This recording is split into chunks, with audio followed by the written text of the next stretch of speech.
서울이 0.23%에서 0.16%로 상승률이 내려갔고요. 지방은 마이너스 0.01에서 마이너스 0.02로 하락폭이 확대가 되었습니다. 사실 지방은 올해 내내 거의 마이너스였어요. 그리고 올해 서울이 이렇게 큰 폭으로 상승을 하는 그런 국면에서도 지방은 마이너스세가 유지가 되었습니다.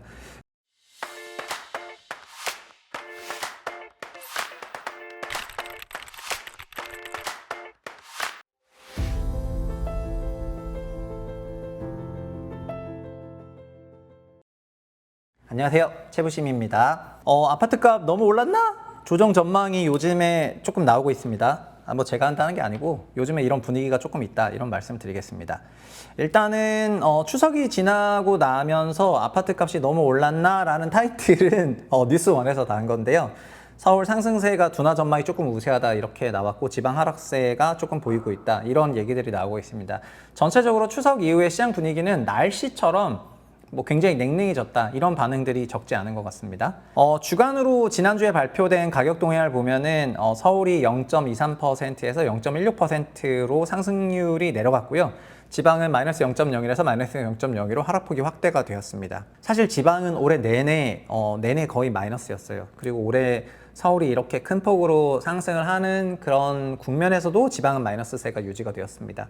그래서 부동산에 소위 고관여를 하는 그런 쪽에서는, 부동산 카페, 커뮤니티, 톡방 이런 데서는 서울 강세가 결국 물결처럼 퍼져서 지방 강세로 이어지고 지방 신축 아파트 가격들이 올라가니까 지방 강세가 시작됐다, 이렇게 얘기들을 많이 하시는데, 지방에서도 그냥 피크아웃발 학군지 중심의 신축 약간 거래가 회복이 된 건 있는데, 실거래 지수 전체를 보면은 이건 회복이라고 말하기도 민망할 수준의 회복입니다. 그래서 지방은 역시 22년 하락장을 극복하지 못하는 모습이 올해도 나오고 있고요. 오직 서울 안에서도 중고가 이상의 고가에서도 또 정비사업보다는 준신축 이상들이면서도 또 학군지 위주로 이제 강세가 유난히 좀 나오고 있거든요. 그래서 올해 시장을 해석하는 거에 대해서는 제가 네이버 프리미엄 컨텐츠에 글을 한 여러 개 썼는데, 그거를 링크를 남겨드릴 테니까 영상과 함께 그걸 좀 보셨으면 좋을 것 같고요. 저 나름에는 올해 시장을 바라보는 거에 대해서 어느 정도 정리는 됐습니다.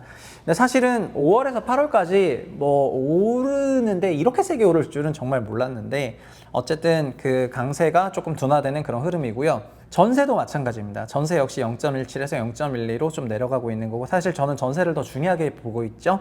주택 매매 가격은 결국은 임차료로 환산해서 계산할 수가 있는데, 임차료 상승이 높다면 매매가 올라가는 거거든요. 결국 매매 시장 안정화를 위해서는 전세 시장 안정화가 굉장히 중요하다, 이렇게 보겠습니다. 물론 지금 소수점 첫째 자리 상승이 나오고 있기 때문에 전세 시장도 굉장히 안정 추세에 있는 건 맞지만은 많이 올랐던 건 사실이거든요. 그래서 앞으로 어떻게 돼야 할지는 지켜봐야 될 것 같습니다.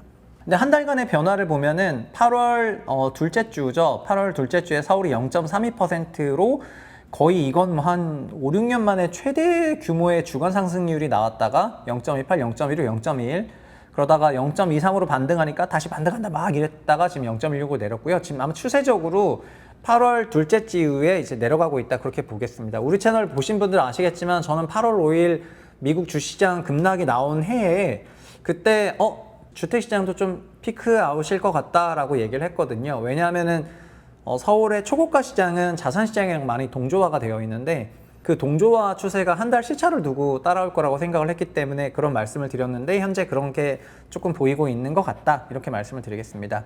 어쨌든 8월에 그러면은 자산시장 동조화만이냐? 그게 아니죠. 88 공급 대책이 있었고 821 수요 대책이 있었습니다. 821 수요 대책은 가계대출 관련한 대책입니다. 결국은 8월 달에는 공급과 수요 대책이 나왔고, 그 공급 수요 대책에 따라서 추석 이후에 주택시장에 조금 영향을 주고 있습니다. 특히 공급 대책은 아무리 이른 공급 대책이라 하더라도 기본적으로 시차를 두고 작동이 되기 때문에 당장 영향이 없지만은, 수요 대책은 곧바로 대출을 족죄어 버렸기 때문에 곧바로 영향을 받거든요.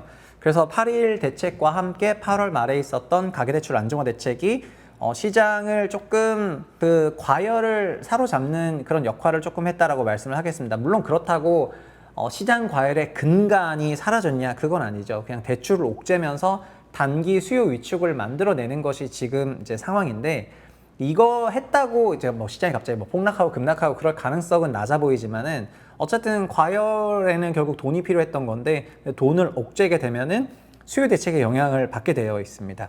그리고 매물도 다시 증가를 하고 있어요. 6월에 서울 기준 83,000건에서 지금 79,000건으로 줄었다가 잘 팔리니까 사람들이 걷어들이기 시작을 한 거죠. 걷어들이다가 9월 들어서는 다시 84,000건으로 재차 증가를 하고 있습니다.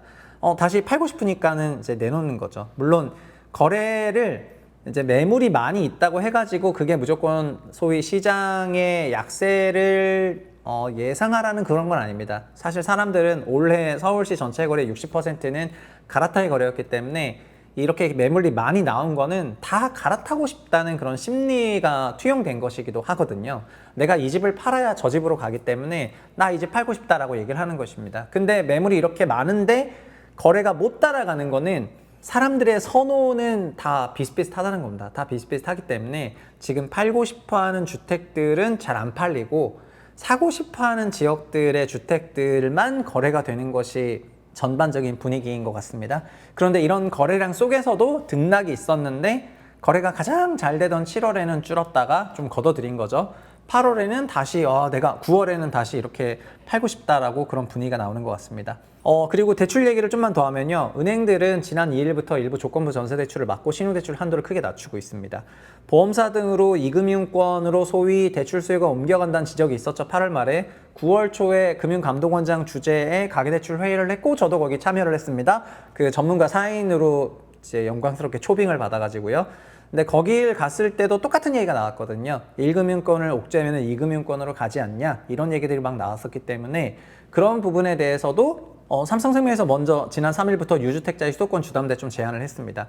어쨌든 부동산 업계는 당분간 부동산 시장에 혼조세가 이어질 것으로 내다보고 있고요. 해당 내용은 머니투데이 기사인데 한 부동산 업계 관계자는 이번 달에는 매도자, 매수자 적정 가격 줄다리기를 해 거래량 자체는 줄어들 가능성이 높다 이렇게 했는데요. 지금 매도자는 너무 높은 가격에 매도를 부르고 있고 매수자는 살 여력이 없습니다. 그렇기 때문에 이 둘 간격은 만날 수가 없어요. 그래서 아마 당분간은 거래 절벽이 이어질 거라고 생각을 하고 있습니다. 매도자들은 5월부터 8월까지의 그 강세 관성으로 더 높게 부르려는 또 그 관성적인 매도를 하고 있는데 5월에서 8월에 그 강세도 사실 트로피 아파트들이 좀 만들면서 좀 뿜었었거든요. 근데 그 트로피 아파트들조차도 8월 2일 이후부터는 거래가 없기 때문에 아마도 이제 시차를 두고 결국은 눈높이가 맞아떨어지는 그런 과정으로 가게 되지 않을까 싶고요. 결국은 모든 사람이 트로피 아파트를 현찰로 사는 것처럼 돈이 많은 것이 아니고 대출을 받으면서 사거나 종전주택을 처분하면서 사거나 등 수요가 있어야 되기 때문에 아무리 사고 싶은 선호가 있다 하더라도 수요가 못 따라오면 결국 그 집을 못 사게 되는 거거든요. 그래서 대출 규제는 아마 단기간 최소한 연말까지는 좀 상당한 영향력을 행사할 것이다. 이렇게 말씀을 드리겠습니다. 오늘 여기까지 할게요. 감사합니다.